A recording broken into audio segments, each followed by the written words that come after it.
இன்று காலை விழுப்புரம் தைலாபுரத்திலிருந்து சென்னை வந்த பாமக நிறுவனர் ராமதாஸ் எங்கே சென்றார் என கேள்வி எழுந்திருக்கிறது. சென்னை கோட்டூர்புரத்திலிருந்து போலீஸ் பாதுகாப்புடன் புறப்பட்ட காரில் பாமக நிறுவனர் ராமதாஸ் இல்லை என்றும் தெரிவிக்கப்பட்டிருக்கிறது. கோட்டூர்புரம் வீட்டிலிருந்து போலீஸ் பாதுகாப்புடன் புறப்பட்ட மற்றொரு காரிலும் பாமக நிறுவனர் ராமதாஸ் இல்லை என்றும் தெரிவிக்கப்பட்டிருக்கிறது. மேலும் விவரங்களை செய்தியாளர் பாண்டியராஜன் வழங்க கேட்கலாம். பாண்டியராஜன் வணக்கம், மேலும் விவரங்களை சொல்லுங்க. இன்று காலை திண்டிவனத்தில் இருந்து புறப்பட்ட பாமக நிறுவனர் ராமதாஸ் அவர்கள் அவருடைய இளைய மகள் கவிதா வீட்டிற்கு, அதாவது சென்னை ஆழ்வார்பேட்டை அபிராமபுரம் பகுதியில் இருக்கக்கூடிய அவருடைய வீட்டிற்கு வந்திருந்தார். அங்கு செய்தியாளர்களை சந்தித்திருந்தார். இங்கு வந்திருக்கக்கூடிய பேரன் பேத்திகளை பார்க்க வந்திருப்பதாக அவர் திண்டிவனத்தில் சொல்லியிருந்தார். ஆனால் இங்கு வந்ததன் பிறகாக பல் மருத்துவரை சந்திக்க போகிறேன், அது சம்பந்தமாக சிகிச்சை எடுக்க போவதாக அவர் சொல்லியிருந்தார். அதன் பிறகாக அங்கிருந்து புறப்பட்ட கார், அதாவது ஆழ்வார்பேட்டை அபிராமபுரத்திலிருந்து புறப்பட்ட பாமக நிறுவனர் ராமதாஸ் அவருடைய கார் நேராக கோட்டூர்புரத்தில் உள்ள ஒரு இல்லத்தில் இருந்தது. கிட்டத்தட்ட 5 மணி நேரம் அந்த இல்லத்தில் அவருடைய கார் நின்றிருந்தது. அங்கேதான் அவருடைய எஸ்கார்ட் வண்டிகள் 2 வாகனங்கள் வழங்கப்பட்டு இருக்கிறது. அந்த 2 வாகனங்கள் அங்கேதான் இருந்தது.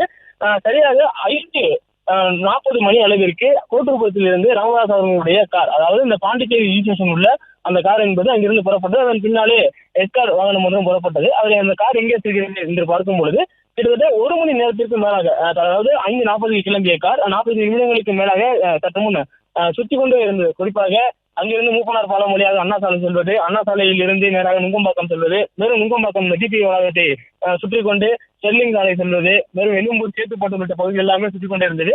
அதன் பிறகு அண்ணா சாலை, மீண்டும் அண்ணா சாலை வந்து அண்ணா சாலையிலிருந்து சேப்பாக்கம் வழியாக மீண்டும் சென்றது. மறுபடியும் சேப்பாக்கத்தில் யூட்டன் எடுத்துக்கொண்டு மீண்டும் அண்ணா சாலை வந்து அண்ணா சாலையிலிருந்து டிடிகே சாலை வழியாக மற்றும் போயஸ் கார்டன் அந்த பகுதியில் வழியாக அந்த கார் சென்று கொண்டே இருக்கிறது. இருந்தாலும் இந்த கார் அதில் ராமதாஸ் அவர்கள் இல்லை என்பது உறுதிப்படுத்தப்பட்டிருக்கிறது. அந்த காரில் அவர் இல்லை, அவருடைய உதவியாளர் அந்த காரில் இருக்கிறார். அவருடனான பாதுகாப்பு இருக்கிறார்கள். ஆனால் மற்றொரு கார் அங்கிருந்து மீண்டும் புறப்பட்டிருக்கிறது. அதாவது கோட்டூர்புரத்தில் உள்ள அவருடைய மற்றொரு எஸ்கார்ட் மற்றும் இன்னொரு வாகனம், அதாவது அவர் இதுவரை பயன்படுத்தாத ஒரு வாகனம் அங்கிருந்து புறப்பட்டிருக்கிறது. அதிலும் ராமதாஸ் அவர்கள் இல்லை என்கின்ற ஒரு தகவலும் கிடைத்திருக்கிறது. கோட்டூர்புரத்தில் உள்ள இல்லத்திலிருந்து ராமதாஸ் அவர்களுடைய 2 எஸ்கார்ட் வந்து புறப்பட்டது, 2 கார்களும் புறப்பட்டிருந்தது.